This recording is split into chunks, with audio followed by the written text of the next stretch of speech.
Alright, so we're starting a supported back bend, and for today, we're actually going to use 3 blankets. So the way I want you to fold them, Jack, is start from this fold here. Actually, let me rephrase that. So fold it in half again. So you have it right now, that's it. So start from this fold, yep. And then you have the side of the blanket that has the fringe and the side that's smooth. So turn it upside down, hold it from the side of the fringe. Yep, just like this. And then place them on the floor. You'll fold it over once and then roll it up. And now you've created this little mini yoga bolster.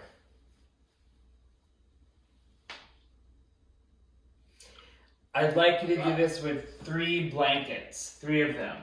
And you'll stack them in the center of your mat, or position them beside each other like this.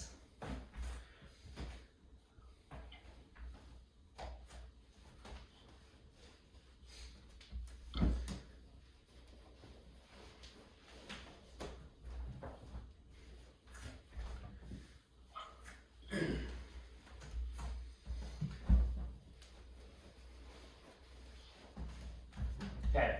Back and beyond, here I come. Alright, so you have those 3 blankets. I'm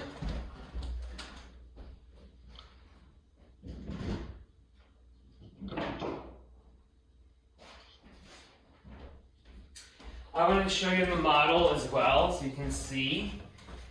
And then I'll demonstrate how to enter the pose and exit. So we have the model of the vertebral column.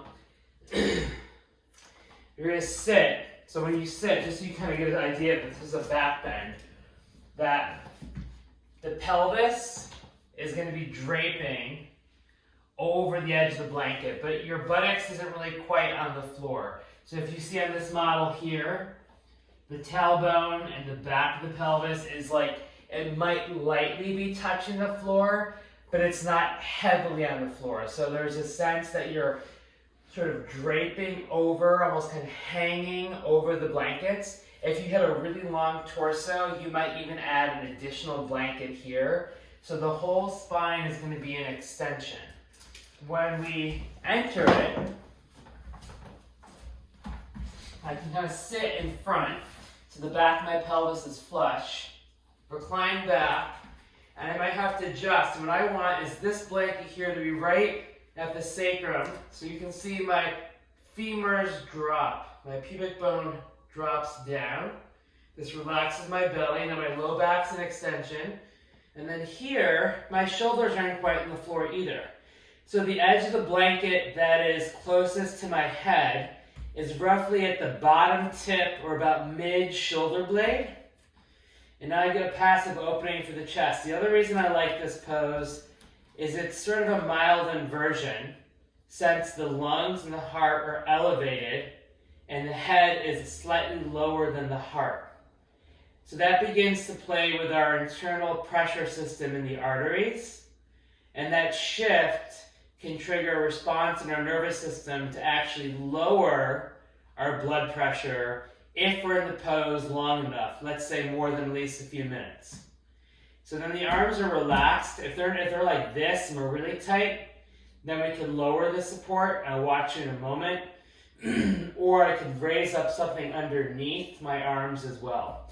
But I'm not stretching the arms out. The arms aren't out to the side. They're sort of kind of like a diamond, like this, with the elbows bent and the hands just sort of above the head with the fingers relaxed. So my whole spine, my low back, my mid back, and even my neck is an extension. Now when I come out, if you're watching, you can lift my head and then just sort of slide, slide, slide. It's almost a bit of a release for the spine too. Slide, slide, just until the pelvis is lifted. Then I can bring my knees in and roll to the side.